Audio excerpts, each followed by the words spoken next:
Kila siku kumekuwa na story mpya sana kuhusiana na vita ambayo inaendelea kule Urusi pamoja na Ukraine.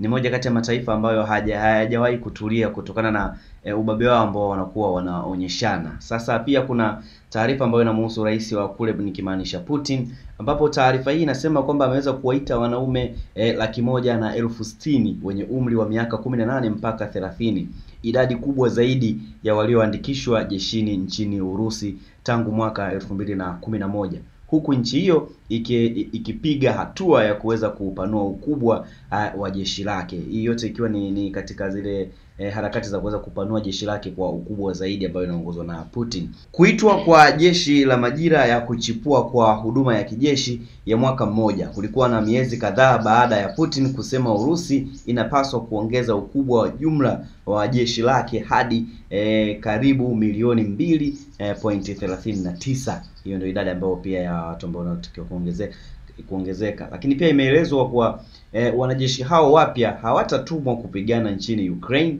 kwa kile Urusi inachokiita operation ni maalum ya kijeshi.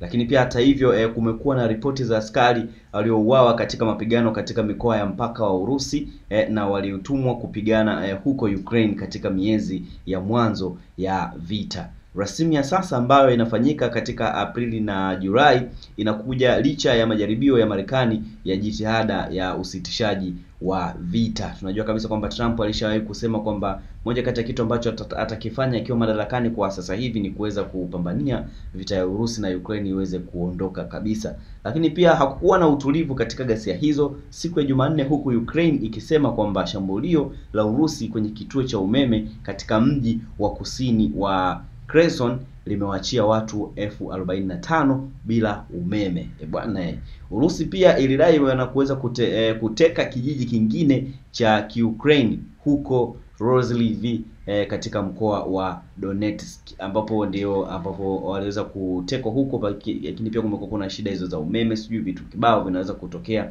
na hii ni kutokana na machafuko ambayo yanakuwa yanaendelea huko. Bana, Rais Putin ameweza kuchafukwa bwana na kutaka watu zaidi ya 160,000 waweze kujiunga na jeshi, lakini watu hao pia anataka wenye umri kuanzia miaka 18 mpaka 30. Tunaona kabisa ni kwamba anataka vijana ambao wamekuwa ni ngangari, lakini pia shupavu, ili kuweza kukamiliana na vita hivyo, lakini pia machafuko ambayo yanakuwa yanaendelea katika nchi ya Urusi. Sisi ni Sawasawa Digital, tunakuletea taarifa zote, endelea kutufuatilia.